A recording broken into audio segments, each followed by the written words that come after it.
content creator ka, gusto mong umangat ang bahay mo, mag-iwan ka lang ng bakas, mag-like ka dyan, mag-comment, at paki-share na rin. So, yan madalas ang naririnig natin, ano. Yan madalas ang napapanood natin. Isa ka rin ba sa mga nabudol? 2026 na, mga day. Nako, huwag na kayo magpaniwala doon. Ikaw ba umangat ang bahay mo nung ginawa mo yon? Pero yung totoo, may konting tulong naman. Pero, para umangat talaga ang bahay mo, totoo talaga na dapat gumawa ka ng mga quality content. Gumawa ng content kung gusto mong umangat ang bahay mo. May konting tulong siya, pero hindi 100%.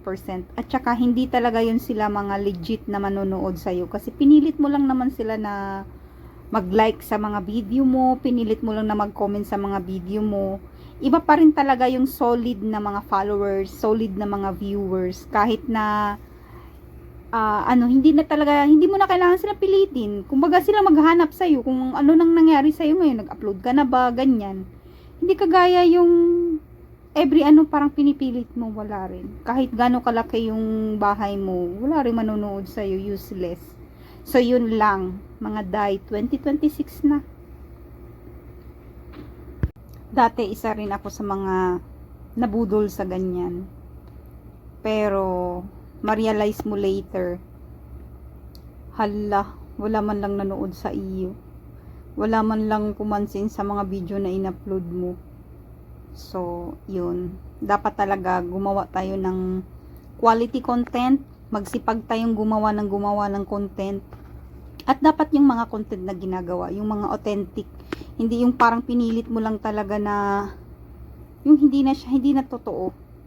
Wala rin say-say yun. Dapat quality content, masipag kang mag-upload, masipag kang mag-isip kung anong pwedeng i-content. Yun. Kasi ang gusto ni Lolo Mets, yung masipag kang mag-upload, tapos quality yung mga content mo, syempre, yun yung pinaka-importante. Given na dapat may mag-comment, may mag-share, may mag-like, para mas mapansin ni algo. Pero later on, mapapansin din yan, basta quality ang mga content na ginagawa mo. Kaya, magsipag-sipag lang tayo. Kahit maliit ang kita, wag kang manghinaan ng loob. Kahit na sinasabi ng iba na walang kita, wag kang manghinaan ng loob. Kung talagang hobby mo to, kung talagang gustong-gusto mo yung ginagawa mo, go lang. Walang tigil. Wag kang magnega. Kumbaga, pag nagnenegay na yung utak mo, dapat manood ka ng mga nakaka-inspire na mga video. Mas mai-inspire ka nun. Malaking tulong yun sa'yo. Kasi ngayon, karamihan, totoo naman talaga na maliit ang kita.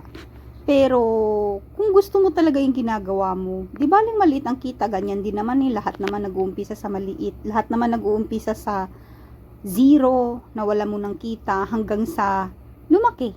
So, sipag-sipag lang talaga. Kumbaga, parang lang ihalin tulad lang natin sa nagtatanim ka ng puno.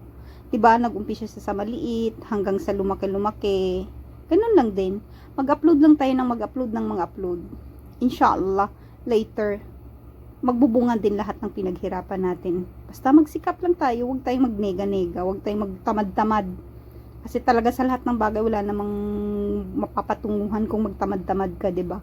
So, dapat masipag tayo. Dapat consistent tayo sa ating mga ginagawa. Okay?